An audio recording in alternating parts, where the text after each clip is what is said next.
The traffic down on Main Street's moving slow. Supposed to advance every It seems like minute. everybody's And I did my got best to get us out of here before the 20 after.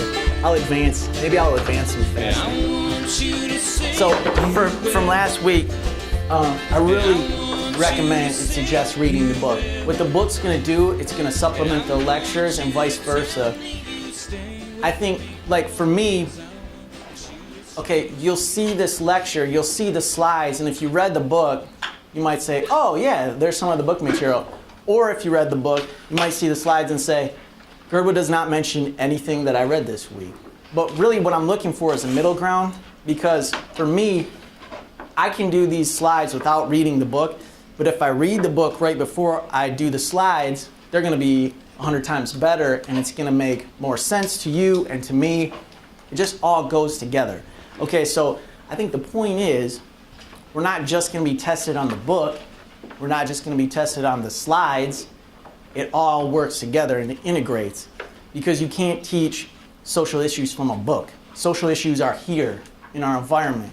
They're happening to us, like the McCarran tweet. They're happening to us, like having one black student in the class. They're happening to us right now, and we have to analyze what's happening to us. Our world is a laboratory. The book just helps us, just kind of greases the wheel, okay? So you should read the book, and you should also attend the lectures and listen to the lectures, because they're supplementary to each other. I want to talk about topics of sociology. I did a topic of sociology with the McCarran tweet. What was the topic that I was bringing up with the McCarran tweet? Cultural relativism. That's great, because on one of these subsequent slides it says one of the topics could be theoretical. And cultural relativism is a theory. It's a sociological theory. Can anyone else tell me your impression of the McCarran tweet as it relates to being a social topic? It can be theoretical, it can be... Well, obviously, she brought in the race card. Race. Race is a social topic. If you are really interested in racial issues like I am, you can take that ball and run with it. No pun in connection to the football. Race is a social topic, it's a category. It's a socioeconomic status category or variable. So I'm going to talk a lot about socioeconomic status in this class, in this semester. I don't know if this goes with cultural relativism. Yeah. But, like, if you're in the public eye or not, if you're, like, someone famous, how that really relates to what you really put out there. Yes, you're absolutely correct. In fact, last semester, one of my students, and I did it was a term paper semester, so his paper was about celebrity. And I should have brought my book down. It's up in my office. Gonna have to wait till next Wednesday, but we published a book. His essay's not in the book, so the point is moot. But, I'll show it to you right now, but he chose not to publish. Regardless, he talked about celebrity. And celebrity is a social topic. It's a very viable one, and hopefully when we get to that point in the semester, we will be talking about charismatic leaders. Because celebrity, in my mind, in an intro class, you're going to be talking about charisma and what it means to lead a group, because when we talk about power, status, and privilege, if I'm leading a group, I can implement some of my social norms to the class. Maybe I can't do it so much here because I think we're just too different. But if I was the president, maybe I could be using my charisma to lead the nation in a certain way. And in fact, certain leaders can lead groups, certain really powerful leaders can lead groups in ways that the group, without thinking, doesn't really want to go. So like celebrities get us to do stuff that we don't necessarily even want to do if we thought about it rationally. So there's a rational choice theory, and we don't really think rationally sometimes. We just follow the trends, I guess. So celebrity, absolutely, is definitely one. Some people might look up to McCarran and actually replicate that behavior just because he's popular. Or they might act like Jameis, and talk like he talks because they want to be like him. So celebrity and leadership, mimicry, that's all a social topic. Can anyone else think of a social topic that would come out of that? Besides cultural relativism, celebrity. Go ahead. Well, I mean, there's the family unit. She said that, our family's, in her apology tweet, she said that our family's not racist, but it could be seen as that, so degraded like their family a little. Very good point, because now that also goes to the public eye thing too. With AJ, he's going to be, drafted into the pros, and it's like, well, if I was like a black GM, and I heard his mom say something like that, I might be like, what's this guy's deal? What type of family is he coming from? I don't know if I want this guy and his mom. I don't know if I'm going to want to draft him because there's maybe some questions about his viewpoint. Or on the other hand, with the history of football, maybe it's going to help his draft status. So that's a sad possibility. I won't call it a fact, but don't get me started on that. I'm going to be sick. So family, that's a social institution. And also there's another social institution that is in with that social topic. And what is it? How he talks comes from his culture, comes from his family, and how he talks comes from his... Where does he learn grammar? School. Yeah, it could be from parents, it could be from family, but it could also be from school. And so if you got A.J. McCarron coming from a private school, getting a great education with wonderful grammar, you got Jameis Winston maybe coming from, he's not from Detroit, but maybe he's from the Tampa Public Schools or something like that. And so you've got a potentially white privileged family with good grammar making comments about a potentially disadvantaged, at least educationally, African American young man. I say potentially. I'm not stating these as facts. I'm stating them as possibilities. I'm not trying to manipulate you into liberalism or vice versa. Just putting it out there for you. So with the education system, you have a product of a school system being Jameis Winston. You have a product of another school system being A.J. McCarron. And the differences in their routes there, both family and educationally, is important to examine. Because it's not only them, but it's replicated over and over for people like them. You can define people like them however you want. Maybe racially, maybe geographically. So we have theoretical topics like cultural relativism. We have methodological topics. Interestingly enough, the Jameis Winston situation is methodological in two different ways. Any advanced level sociologists in the class want to tell me what methods come out of the Jameis Winston situation? No? He was interviewed. That's a social science method. Interview is a qualitative method. And secondly, his mom's tweet, the content was analyzed. So when you brought up that analysis thing, like that's what social scientists actually do. We actually find tweets, for example, and analyze them. So we analyze the content of her tweet. We looked at race and we looked at a little bit of stratification. We'll talk about gender later on in the semester.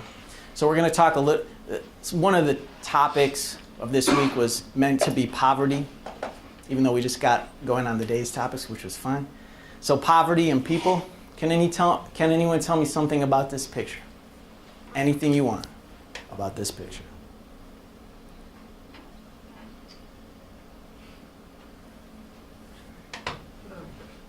Yeah, go ahead. I've like seen that a lot of times before, like that kind of image right there. Ah, yes, very good. I didn't expect that. That's good. This image right here is a very common image. So the person in this image is most likely what type of person? Homeless? Any other description of this person? Homeless? He doesn't look like he's dressed that bad though. Okay, so he's seen this picture over and over. of people playing the role of homeless, and you say that this person doesn't exactly look like the perfection of that role. Why not? His clothes look clean. I can't really tell what his hat is, but it doesn't look like. I mean, his hair looks clean. That's a girl. It looks like she's wearing nail polish. The gender's ambiguous. What about the age? I thought they looked dirty. 18. It's for the market. It looks shiny. The face is good. She has Yeah, nail polish. I don't know, honestly. So this really Under the nail polish. doesn't really look like a homeless person? I mean, their hair looks clean, I debated skin movie looks theaters. clean, The nail like, polish gives it away. I think his clothes, or their clothes look fine. Yeah. What about the smile? Do most people, who said that? No, Do most homeless people smile? No. Do they? Well, they look straight too, though. Good straight teeth. I mean, that Yeah. crazy They look clean. clean. and she has all of them. Yeah, they're all She there. looked like she's in despair. Not in despair. But She looks she kind could of have been anxious patient and kind of like, oh. Someone might have paid him 10 cents. Yeah, that's what I was saying. That's The smile. Oh yeah, the smile costs 10 cents, so that's labor, huh? I'm not disagreeing or agreeing, but didn't you say that you were homeless? I was homeless at one point, yeah. You look fine. Oh. Why are we looking at their teeth or their hair or anything? I mean, could be homeless, could not be. Yeah, the face of homeless. Remember, I showed you that picture of the newspaper and college students. There are homeless college students all over the place, and we don't really understand the face of homeless. We idealize it, and we think of this picture over and over, and then if we look close and we analyze it a bunch, we say, this isn't really our idea of homelessness. What about this one here?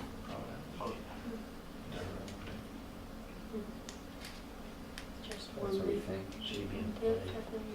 Yeah, that looks like almost too acted out for me. Yeah, she looks like she's in a costume, right? Yeah, it looks like it's like Because she is, she's from Sweeney Todd. Yes, this is a costumed person. I don't know about this person. I do think that it's a boy because the link said boy. I'm pretty sure this is staged. This one is definitely a costume. So I'm glad you brought up that point because these aren't necessarily homeless people, but as she said, these people might not be homeless. I might be homeless. We don't really know on the surface. That's kind of like what you said in the movie Pursuit of Happiness with Will Smith. He has that one good suit that he would wear when he knew he was going somewhere important. Actually, I think he wore it like most of the movie. But like if you would have seen him on the streets, you would have just seen a black guy in a suit. Like you wouldn't have any idea that he was homeless, and that's, I guess, like the whole point of the movie was that he was brilliant. He just didn't have a home and was struggling.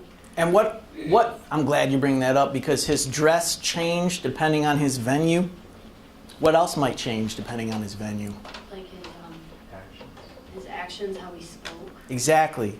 How he spoke would change based on his venue. That is an important point because when we have a cultural relativist in our midst here, somebody who changes their language based on their venue, why would they do that? Is there some type of benefit if he speaks differently when he goes into an interview? Yeah, I mean, Well, everyone changes what they speak when they're going into an interview. I'll tell you who doesn't. People have job. Cultural road. Jameis. Oh, yeah, okay. He's being in. Exactly. So does that scare the interviewers now that we have a group of people that are saying, hey, I don't have to be Will Smith.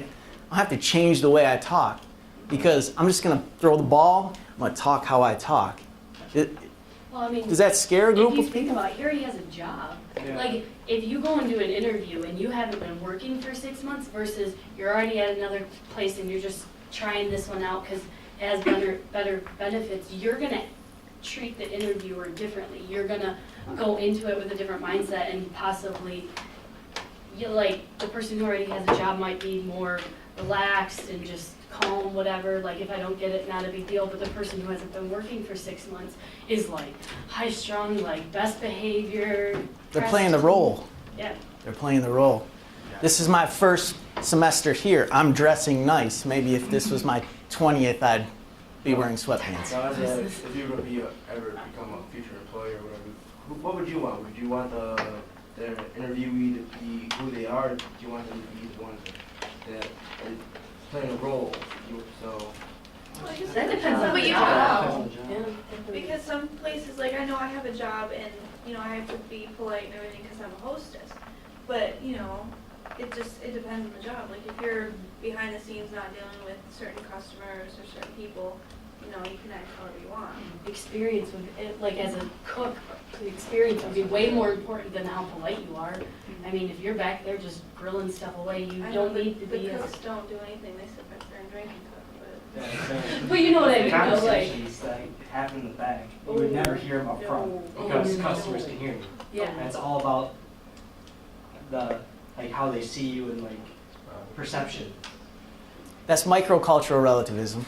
And that's also a little bit of Irving Goffman. I think you guys will really like Irving Goffman if you haven't jumped ahead and read it already.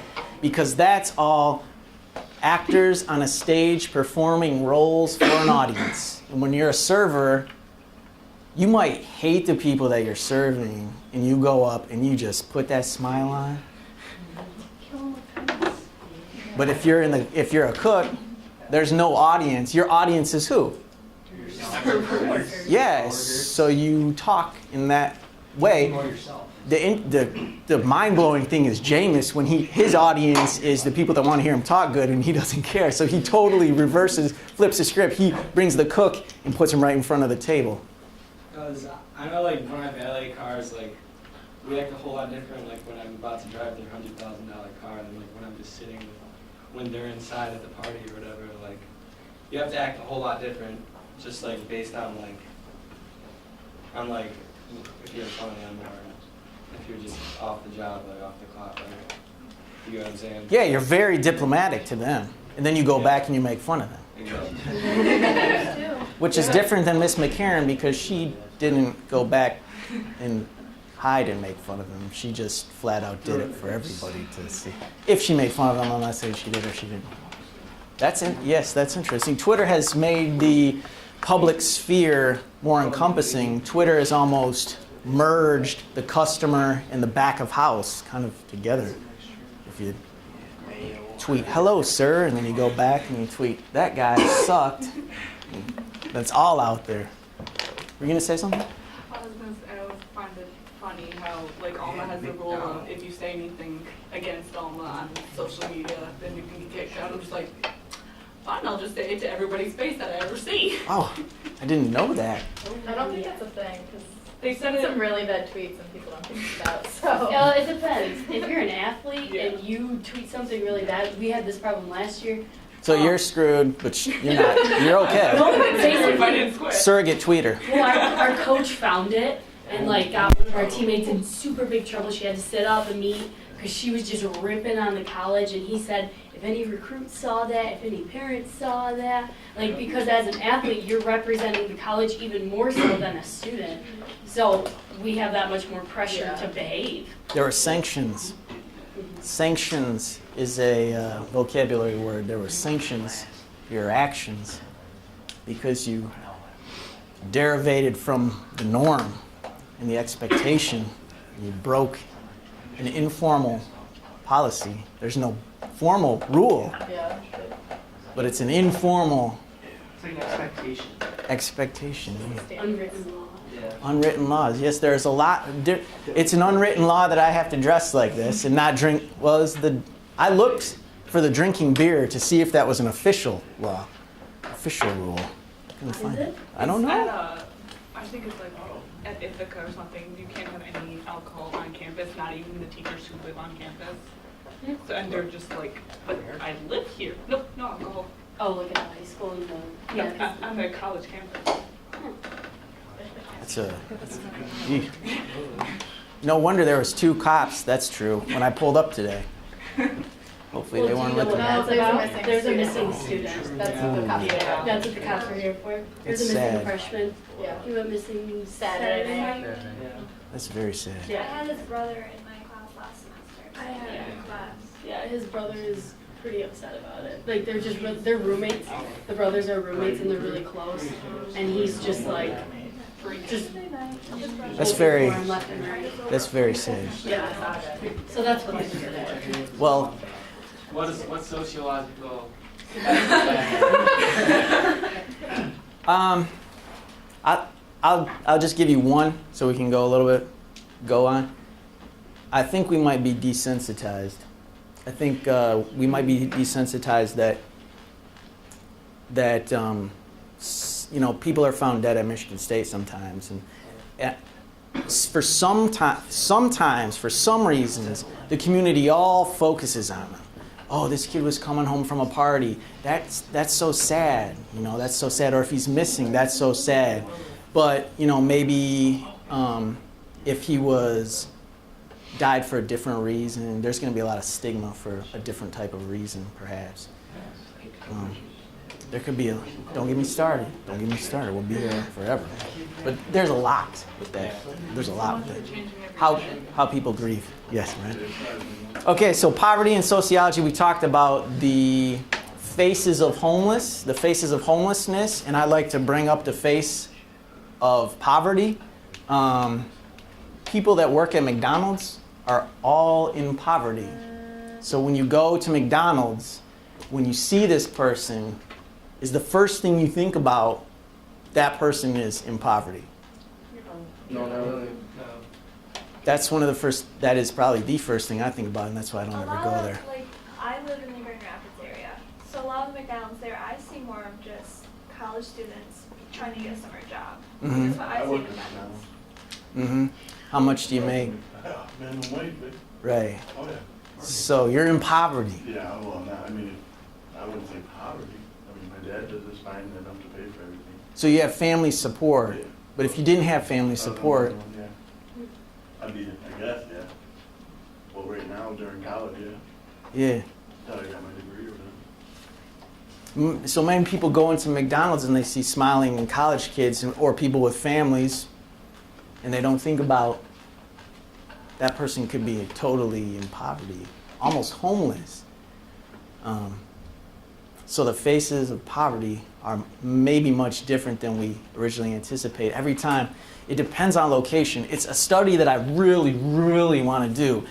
Do you guys know what Myers is? Yeah. Okay. Myers originated in Michigan. Okay, good. I know what Myers is. I love Myers. I refuse to shop at Walmart or go to any fast food, but I love Myers. That could be hypocritical. Regardless, there are some Myers that are the nicest places to go. You go in, there's a greeter, everybody's happy, and they're in poverty, but they're happy. Maybe they got families, maybe they got other stuff going on. They're extremely happy. They make $8 an hour. You go down the street, in my case, you go from Swartz Creek Myers to the Pearson Road Myers. You walk in, the whole store is dirty, everybody's mad, and it's a bad vibe. They look at you different. There's more beepers and stuff, for theft and things, and nobody's happy. But they both make the exact same amount of money, but something's different. So I would love to do a study on that. And the same thing is true with McDonald's. Sometimes you're going to see people with a tremendous amount of social support and everybody's happy. But when I go into McDonald's, first thing I think of, no living wage, person's in poverty, and that makes me sad, so I don't go there. But don't let me change your behavior. So if it's multiplied, this is one of the reasons also why McDonald's and Walmart wages freak me out, is because it might be okay for someone who has family support. It might be okay for a couple people in your hometown that are just trying to make money for college. But if there are 1 million McDonald's, not everybody's going to be going to college. Not everybody has family support. And so when it starts to multiply, this behavior becomes normalized that people don't see the McDonald's worker as someone in poverty, where they see it as someone who's probably doing fine. And we normalize this and we multiply it 1 million times. This could potentially develop into a problem. 20 McDonald's workers, 10 of them are going to college, 5 of them are retired. That's maybe not that big of a deal. But when we multiply that by 1 million, now we have 20 million McDonald's workers, 10 million of them are going to college. Hey, they're fine and they have families. 10 million of them don't have the family support and they're in poverty and they make $10,000 a year and they have kids, and now it's a problem. So when it becomes normalized and it's multiplied, that's when our behavior has a bigger impact. And when we go and we eat the cheeseburgers, we may in fact be supporting that normalized behavior. Well, I think that that's become normalized because a job like that, I feel like was intended for the college kids and for the high schoolers. But since so many parents lost their jobs from the auto industry moving out, they had to go get the minimum wage jobs just to make it by. I mean, my dad didn't go to school, he just went right to the factory, lost his job, and he was screwed. So, and I know that happened in a ton of my friends' families as well, where it was like an aunt or a dad or a mom who lost their job, and then they had to go take the minimum wage jobs from us college kids, and so their family's hurting because now the student doesn't have a job because their mom took it, but mom needs to work. You know, you need to have the parents supporting the kids. And so it created like this whole cycle where, yeah, working at McDonald's would be fine if you were going to school full-time or you had family support, but that job's not there anymore because it was taken by the 40-year-olds in your town who lost their job because the factory moved out or shipped all the jobs to Mexico. That I agree with that, with saying like it was probably more important for high school and college students because like in the summer I took a spring term, so when I got out I was going all around trying to find a summer job, and the only like place that was really flexible was McDonald's. So like we'll work with your schedule, while the other places were like, oh, you're only here for the summer. No, sorry, like we don't want just seasonal workers. So I think that's gonna be that. This was a great conversation. This was a great class, and I really appreciate all of your feedback. I think that's a great place to leave off too. It's because I love it when you bring up comments and ideas that get me thinking, and I don't have a quick answer for them. And that is the intention. It almost goes back to Ms. McCarron's tweet. The intention of the establishment of our institutions. So when you think about McDonald's and what it does now, it gives people poverty and minimum wage jobs, and it's terrible. Was the intent? Did it start it as the intent to create a cycle of poverty? I mean, the founder of McDonald's, he has millions of people that he leads that are in poverty. Did he intend to start it to create an entire culture of people in poverty? he's not fixing it. He's not fixing it. Maybe he did or didn't start it. You don't really maybe know. Did Ms. McCarron intend to send that tweet with those consequences? It's something to think about. So we're going to have a little quiz on Wednesday. Make sure you show up. And I think if you paid attention today, you'll do just fine. So thanks for the conversation. Good stuff. The traffic down on Main Street's moving slow. It seems like everybody's got somewhere to go. And I want you to say you will. And I want you to say you will. And I want you to tell me you stay with me always. I want you to say you will. And I want you to say. If you're like someone famous, how that really relates to what you really put out there. Yes, you're absolutely correct. In fact, last semester, one of my students, and I did it was a term paper semester, so his paper was about celebrity. And I should have brought my book down. It's up in my office. Gonna have to wait till next Wednesday, but we published a book. His essay's not in the book, so the point is moot. But, I'll show it to you right now, but he chose not to publish. Regardless, he talked about celebrity. And celebrity is a social topic. It's a very viable one, and hopefully when we get to that point in the semester, we will be talking about charismatic leaders. Because celebrity, in my mind, in an intrological theory. Can anyone else tell me your impression of the McCarron tweet as it relates to being a social topic? It can be theoretical, it can be... Well, obviously, she brought in the race card. Race. Race is a social topic. If you are really interested in racial issues like I am, you can take that ball and run with it. No pun in connection to football. Race is a social topic. It's a category. It's a socioeconomic status category or variable. So I'm going to talk a lot about socioeconomic status in this class, in this semester. I don't know if this goes with cultural relativism. Yeah. But, like, if you're in the public eye or not. The lectures and vice versa. I think, like, for me, okay, you'll see this lecture, you'll see the slides, and if you read the book, you might say, oh, yeah, there's some of the book material. Or if you read the book, you might see the slides and say, Gerber does not mention anything that I read this week. But really what I'm looking for is a middle ground, because for me, I can do these slides without reading the book, but if I read the book right before I do the slides, they're going to be 100 times better, and it's going to make more sense to you and to me. It just all goes together. Okay, so I think the point is, we're not just going to be tested on the book. We're not just going to be tested on the slides. It all works together and it integrates, because you can't teach social issues from a book.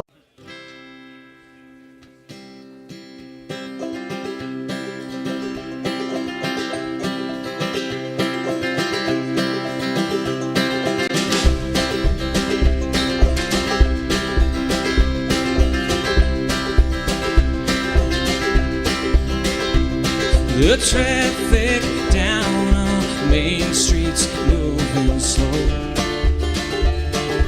Supposed to advance every It seems like minute. everybody's And I did my got best to get us out of here before the 20 after. I'll advance. Maybe I'll advance some And faster. I want you to say So from last week, I really recommend and suggest reading the book. What the book's going to do, it's going to supplement the book. Social issues are here in our environment.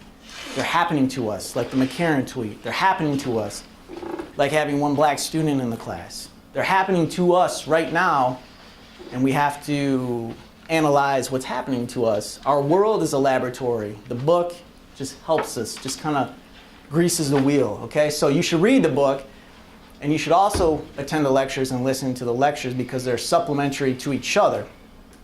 I want to talk about topics of sociology. I did a topic of sociology with the McCarran tweet. What was the topic that I was bringing up with the McCarran tweet? Cultural relativism. That's great, because on one of these subsequent slides it says one of the topics could be theoretical. And cultural relativism is a theory. It's a sociological